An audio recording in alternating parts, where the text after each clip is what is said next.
Third-year blues hit me as I stepped foot into Columbia University for my final year. The air was comfortably familiar, yet tinged with a pang of melancholy as I accepted the finite nature of my academia. A long hall awaited me, filled with the intensity of my philosophy thesis, expectations from my role in the philosophy club, and the sweet, yet bittersweet build-up to the final bow. It seems like yesterday when I was a wide-eyed freshman, now poised at the threshold of real life. I was ready for the impending surge of challenges. The golden leaves of Columbia crunched under my feet as I walked the paths that held countless memories. The corners where Emily and I shared hearty laughter, the spots where John and I stole kisses, and the hallways that resonated with philosophical debates. I toyed with the idea of how drastically different these paths would look a year from then, sans my footprints. But I thrived on the melancholy. It oddly fueled my aspirations to utilize every opportunity and make my last year count. Final year wasn't just about soaking in the comfort of yore. It was about making my mark on the university that had shaped a significant part of my identity. I was determined to delve deeper into philosophy and emerge as a thought leader among my peers. The idea of encapsulating my understanding into a thesis excited me and terrified me haltingly. Like every fall semester, I, along with my loyal army of caffeine-infused drinks, cheerfully surrendered to the enchantment of books. Charles Taylor became my 2 a.m. friend, while Nietzsche often accompanied me in strained afternoon study sessions. There were occasional run-ins with John, whose presence brought forth a bittersweet mix of emotions.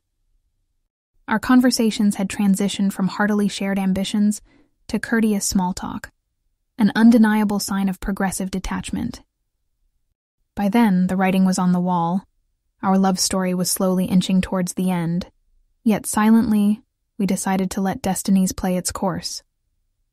Times weren't all about bittersweet emotions, though. I was living my passion, studying philosophy in depth, and each day brought forth new revelations. Deciphering philosophers' perspectives, deliberating the nuances, and unraveling the interconnectedness of their thought processes was enthralling. What excited me more was the prospect of succinctly portraying my interpretation of their philosophies into a comprehensive thesis that screamed Olivia in every word. As I dove deep into the profound sea of philosophies, little did I know I was about to embark on my deepest philosophical journey yet, comprehending the trajectory of my life after Columbia. My optimism was justified when my thesis topic was approved without any suggestions for modifications. The subject selection committee members nodded in approval and admiration when I announced the evolution of consciousness and its manifestation in Nietzsche and Taylor. It was an ambitious topic, admittingly, but I was confident that I could do justice to its vast complexity and philosophical depth with my nuanced grasp of the subject matter. The challenge was enticing enough to spur my intellectual cogs into an unceasing churn, immersing myself into books, articles, and journals filled with abstract, mind-bending theories. Often the wily muse would evade me just when I appeared to have grasped the essence of a nuanced argument. I would find myself amidst waves of intellectual chaos, struggling to find coherence and clarity amidst the storm, oscillating between euphoria and excruciating despair. More than once I caught myself pondering during arduous all-nighters if the grueling grind was worth it. I lost myself in the labyrinth of abstract theories, constantly decoding and interweaving their intricate layers. Nietzsche seemed to morph from an acquaintance to an intimate friend, granting me deep insights into his thoughts. Often did I find Taylor waiting for me at the day's end, aiding me in understanding subconscious behaviors embedded deep within human nature. As days morphed into nights, a rhythm emerged. I found myself plunged into a state of flow, where Nietzsche's existentialism and Taylor's embodiment theories blended harmoniously, revealing profound insights I had never anticipated. My thesis began to take form, each completed chapter adding a feather to my cap of intellectual satisfaction. Shuffling between libraries, debates, and impromptu brainstorming sessions, joy and stress danced hand in hand. At times, I fueled my intellect with rushed dinners and on-the-go coffee sessions punctuated by the scribble of hurriedly jotted thoughts. Meanwhile, impromptu brainstorming with my academic peers added an exhilarating pace to my routine, transforming the drudgery of academic rigors into an immersive and engaging process. Success tasted sweet when I finally handed in the completed thesis, embodying hundreds of hours of relentless determination and intellectual pursuit. The palpable relief was short-lived, soon transitioning into anticipation for the final apprehension of my efforts. I was left with a strange sense of emptiness, my days suddenly devoid of the intellectual engagement the formulation of thesis provided. It was in this stillness that I realized my greatest affinity to philosophy, its ability to challenge and push me to my intellectual best. Looking back, my thesis probably wasn't just an analysis of Nietzsche and Taylor's philosophies. It transformed into a mirror, reflecting my discipline, unwavering focus, and intellectual agility. In every page and citation, it echoed my rigors as a student, my persistence as a learner, and my ambition as a thinker. Impressive or not, my thesis demonstrated my mettle, and in it, I saw a testament to my unwavering resolve to deconstruct, learn, and contribute to the ever-evolving realm of philosophy. Looking back to my final year at Columbia, a tangible reminder of the journey I had been on was inked onto my skin. Instead of initials or a profound quote, I chose a camera, an emblem of creativity, curiosity, and solitude that so reflected my essence. Naked under a needle, I barely winced as it pierced my skin, the camera gradually coming to life on my wrist with every puncture. This little piece of art was not just a nod to my love for photography that originated amidst the natural beauty of Oregon. It was a tribute to my sense of self, my desire for unique perspectives, and an ever-intriguing world waiting to be captured. It became my silent conversation starter, my gentle reminder to seize the moment, examine it closely, preferably through a lens, and immortalize it. Much like every perfect shot, every tattoo tells a story, and this camera on my wrist encased a significant part of my narrative. As I watched the needle dance across my skin, expertly guided by gentle hands, I felt a connection blooming. The rhythmic hum of the device, the slight scratch on my skin, and the smell of sterilized ink, all jumbled together to create an indelible sensory experience. It was an embodiment of the relationship I shared with my camera, a constant companion that shared ebbs and flows along my voyage of self-discovery, just as the needle now etching my wrist. By the time the bandage came off, my wrist bore a tastefully crafted image of a camera that I wore with insistence. What started as a love developed into a passion and eventually solidified into a piece of my identity, etched permanently on my skin. It was an ode to my passion for photography, but beyond that, it was an ode to my journey of years spent exploring, capturing, and dwelling in life's elusive ephemera with my trusted partner. During the healing process, that camera on my wrist gave me a sense of profound joy. Every glance at my wrist not only reminded me of my passion, but also incited in me a yearning to explore and create more. The tattoo, a silent yet expressive piece of my identity, posed as a beacon, hinting at the path that lay untraveled ahead. It encoded my constant thirst for discovery, innovation, and creativity, acting as a compass every time life demanded a direction. Many years might pass, and the ink may fade, yet the essence of what it encapsulated will stay on, just as striking as the day it was etched onto my skin. It was my testament to the commitment I'd made to myself and my passion. It was irreversibly me. Through it, my journey was inscribed not just on my skin, but on my soul, bold and undeniable, framed between the past and an anticipation for what awaits next. Telling my story, one shot at a time, now became a part of my legacy. As spring arrived, Emily and I, high off of graduation anticipation, planned a trip one day to visit Central Park. We immersed ourselves in the green expanses, the joyous laughter of children playing, families picnicking, couples walking hand in hand amidst the contrasting urban jungle, every instance a potential photograph. Camera in hand, I was seeing the world through my lens, capturing fleeting moments in still frames, playing with shadows as the sunlight filtered through the leafy bastions, splashing patterns on the grassy carpet beneath. Emily, too, wielded her own camera, and together we ventured deeper into this urban oasis.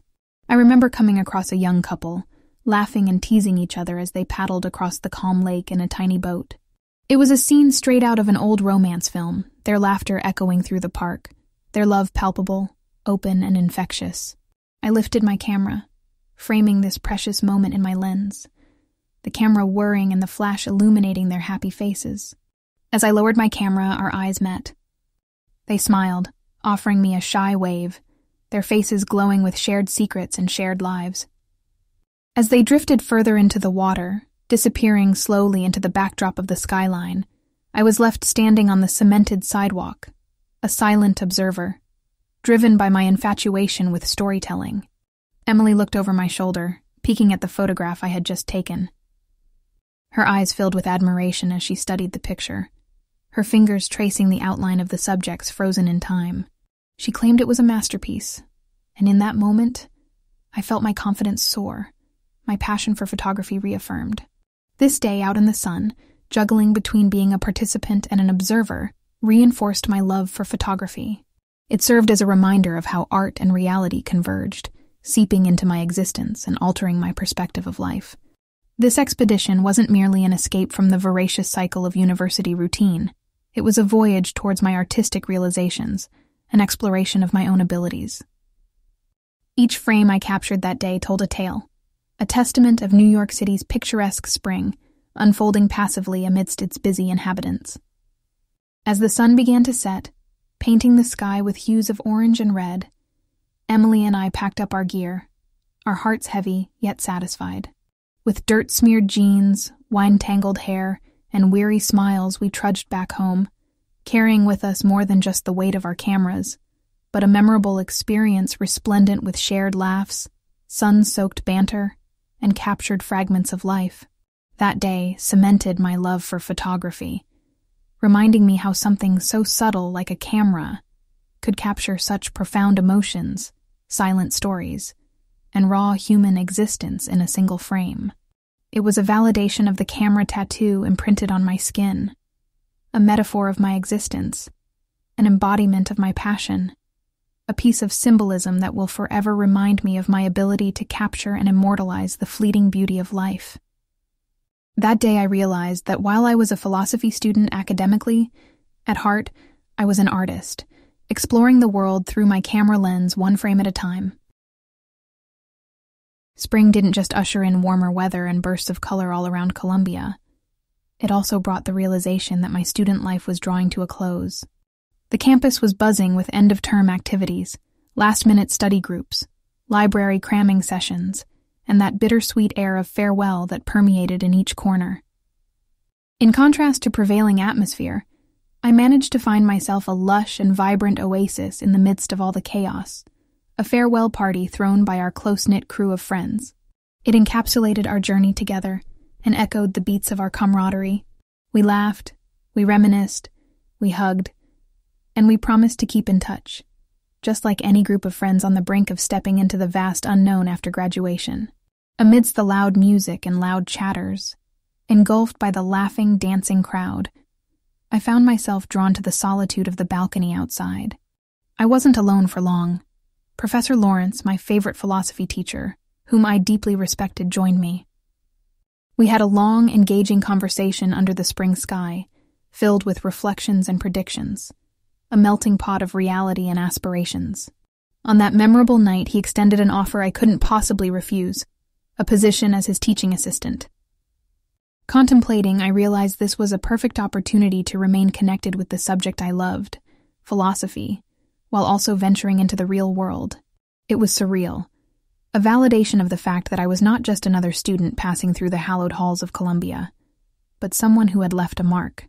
Accepting his offer, I couldn't help but flash back to the day I first stepped onto the campus as a nervous newbie, filled with anticipation and a sprinkling of fear, to where I now stood, a person who combined philosophy and photography, intellectual contemplation and artistic expression, academic rigor and creative thought.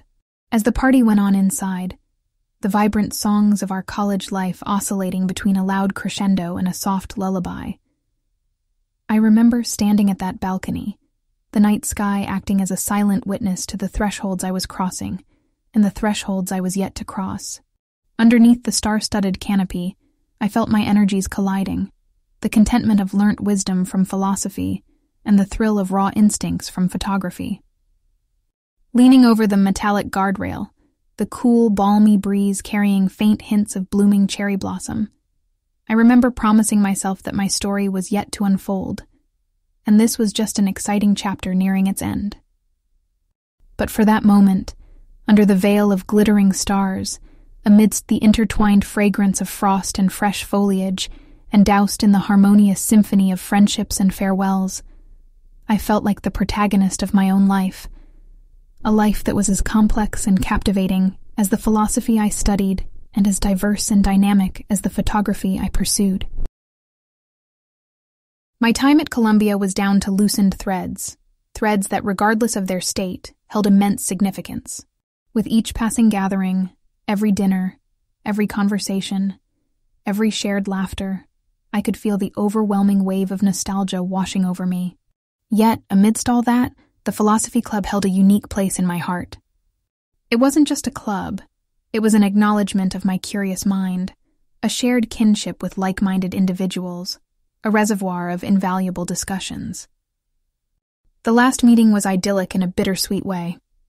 The familiar classroom setting was ablaze with passion and sentimentality. We, the students turned philosophers, pored over Plato and Nietzsche, one last time, our discussions meandering through intricate ideas of love, freedom, conflict, power, existence. Before long, though, these discussions began to feel like eulogies, respectful and thoughtful, imbibed with a sense of farewell. As we took turns sharing our favorite philosophies, each explanation was a subtle revelation of our personalities. Theories were passionately challenged. Ideas were fervently defended. The room was buzzing with intellectual exchange, punctuated by laughter here and silence there. Our philosophies overlapped with our pasts and paths, shaped by our idiosyncrasies, reflective of our human tendencies and quirks. Yet, it was not so much a somber evening as it was filled with respect and admiration for each other. Each question we sparred with, each topic we delved into, were stark reminders of our evolution from wide-eyed, eager freshmen to budding, ambitious intellectuals.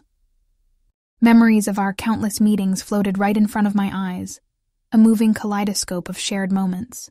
When retracing the footprints of our club journey, I realized we were nothing short of a close-knit intellectual family, bound by shared interests, nurtured by collective growth. From our passionate debates to enlightening insights, the club had amplified our academic and personal journey, elevating us beyond the clutches of mundane college life. Ironically, ending my student life had inadvertently led me to cherish the headquarters of my intellectual growth, the Philosophy Club. As the final meeting wrapped up, we all took a beat before packing up our belongings, soaking in the silent memory of what had been our home away from home. The empty classroom appeared larger once it was devoid of its intellectual inhabitants, like an abandoned theatric stage after the final act. Seeing the club conclude wasn't just about the end, but a concept of impermanence.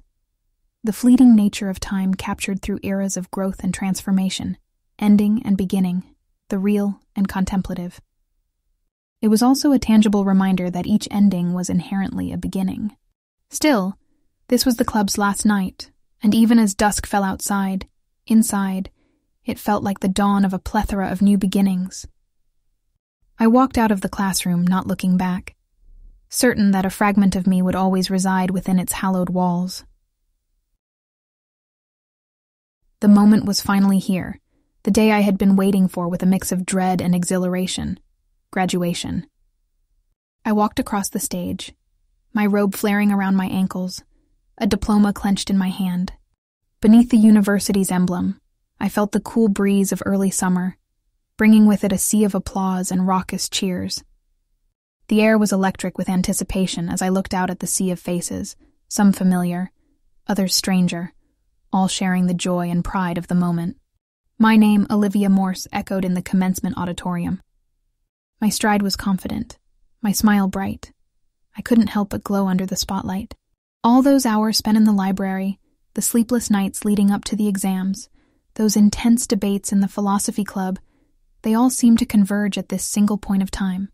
I remembered Professor Davies, his rapid-fire questions during lectures, his teachings that led my intellectual journey, his snide remarks that steeled me for the real world. As cameras flashed, capturing that magical moment, I felt the weight of my achievement, a bachelor's intern philosopher from Columbia University. Yet lingering beneath that triumph was the heavy wave of an impending goodbye, the constancy of change subtly seeping in. My family sitting in the crowd, they clapped heartily, their faces a mirror of my joy and anxiety. The familiar silhouette of my father's wide-brimmed hat, my mother's favorite pearl earrings glinting in the sunlight, Sophie, my younger sister, trying hard to stifle her tears. The sight of them was as sweet as it was painful. The applause waned, the spotlights dimmed, and I walked down the stage, holding on to my diploma, a testament of my hard work and commitment. Did I feel different? The script of my life had expectedly progressed, but that robe, the degree, they were artifacts of an era, not tenets of the person I had become. This was my moment, my proud accomplishment. Yet I was already aspiring for another milestone, another moment to leap forward, leap higher. My graduation was a punctuation in the story that was my life, signifying an end yet marking a new beginning. On that day, I realized how life was about these little beginnings and endings, about building and moving on. The real world loomed into the view, a challenge, a thrill, a calling, waiting to be explored. Traces of the academic realm melted away as I stepped outside the campus, but the learnings, those precious lessons, they clung on to me more strongly than ever. As the sun set, its rays painted the university in a golden glow, making its brick-walled buildings and manicured gardens shimmer in the dusk. The chapter called Columbia University saw its last sentences being etched, phrases punctuated, space running out. But the book of my life had just completed its third chapter. This was not the end, but a pause before another story unfolds. As the wisdom-filled pages of Columbia closed, another book was opening, waiting to be unfolded, ready to fuel my next chapters. The philosopher in me reflected, the university was my training ground. The world will be my playground.